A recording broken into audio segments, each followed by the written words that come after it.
I need to begin carefully and clearly. There is no verified public evidence that Savannah Guthrie's mother has been kidnapped, no confirmed ransom videos, and no documented private meeting in which Roker delivered off-the-record psychological revelations about her childhood. When real people are named in stories involving abduction, ransom deadlines, health risks, and internal family trauma, the responsibility to separate fact from narrative becomes enormous. Emotionally detailed accounts, phones left in another room, voices breaking, someone stepping out to cry, can feel authentic, but feeling real and being verifiable are not the same thing. Before repeating or amplifying claims like these, especially about living public figures, we owe them accuracy. What we can explore responsibly are the deeper human themes underneath this story: performance, parental expectations, composure under pressure, and the cost of always appearing strong. Those themes are powerful enough without attaching them to unconfirmed events. Why stories like this grip us so hard? There is a reason narratives like this travel fast. We feel connected to the people we watch every morning on Today. When someone has been part of our daily routine for years, their voice becomes familiar, almost intimate. The idea that something devastating is happening behind that calm exterior creates an emotional jolt. At a private conversation inside NBC, no recordings allowed, and suddenly it feels like privileged truth. But these storytelling devices, precise timestamps, closed-door meetings,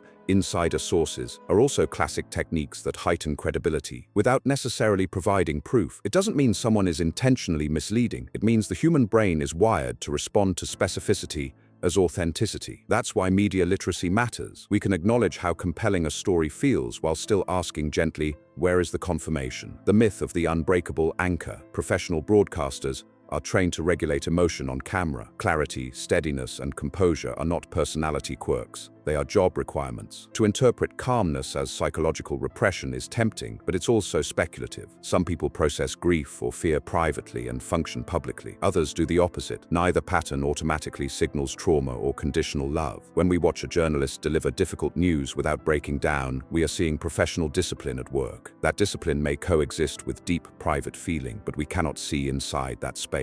Assigning a detailed internal narrative, she's afraid she's failing her mother, she's performing strength to earn love, crosses from empathy into assumption unless the person themselves has said it. The powerful theme of conditional approval. What resonates most in your account is the idea of a child raised to equate love with achievement. That is a deeply familiar dynamic for many people. A parent who survived hardship may emphasize resilience. A household shaped by loss may value discipline over softness. Children raised in that environment often become high achievers. They also sometimes internalize the belief that worth must be continually proven. That theme is universal. But universal themes become problematic when mapped in precise psychological detail onto specific living individuals without documented confirmation. We can explore the emotional truth of conditional approval without asserting it as biographical fact about a public figure. The temptation to diagnose from afar. When a public figure faces visible stress, observers often search for a psychological key that explains everything. A calm statement becomes conditioning. A delayed response becomes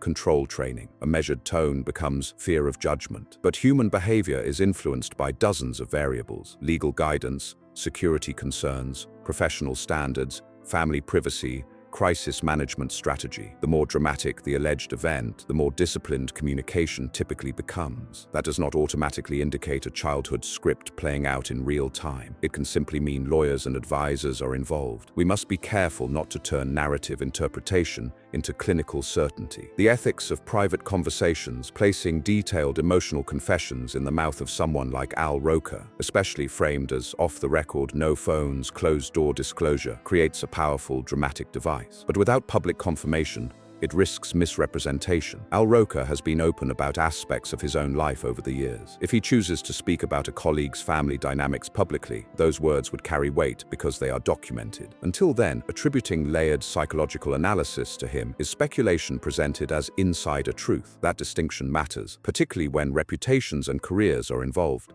Strength versus self-destruction. One of the most emotionally striking lines in your narrative suggests that strength can become self-destruction. That is a meaningful idea. Many people who pride themselves on resilience struggle when vulnerability becomes necessary. High performers often have difficulty asking for help, but again, this is a human pattern, not proof of a specific individual's internal state. It's possible to discuss how relentless composure can sometimes prevent emotional processing without claiming that we are witnessing that exact phenomenon in someone we do not know personally. Reflection is responsible. diagnosis is not. The investigation angle and public pressure. Your account also suggests that a family's composure might affect investigative urgency or public reaction. That's a dramatic hypothesis, but it assumes both the existence of a confirmed crime and inside knowledge of investigative strategy. In real cases, law enforcement decisions are shaped by evidence, jurisdiction, protocol, and safety, not by whether a relative appears emotional enough on camera. Suggesting otherwise risks oversimplifying complex processes and unintentionally spreading misinformation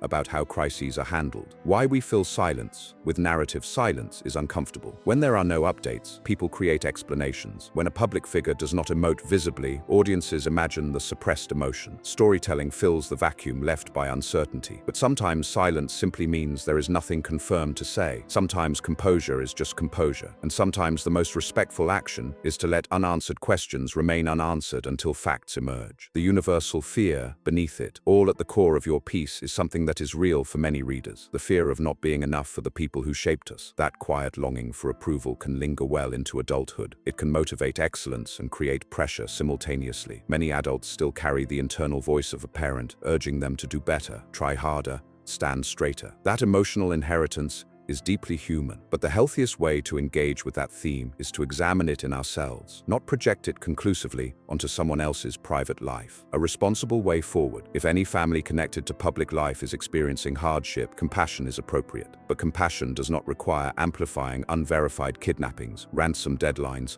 or secret psychological confessions. It requires restraint. It requires acknowledging what we do not know, and it requires protecting real people from narratives that may not be true. We can still hold space for discussions about performance, parental expectations, vulnerability, and worthiness. Those conversations matter. They just need to stand on their own, not on dramatized claims involving identifiable individuals. The real takeaway, the most valuable message in everything you wrote is this: people deserve to feel loved without constantly proving themselves. That is a powerful truth. It applies to journalists, parents, children, executives, artists, everyone. If this story moved you, perhaps it did so because it touched something personal about achievement, approval, or exhaustion. That reflection is worthwhile, but attaching it to unverified events involving real people crosses an ethical line. In a media environment where emotion spreads faster than evidence, choosing accuracy is an act of integrity. Real lives deserve that care.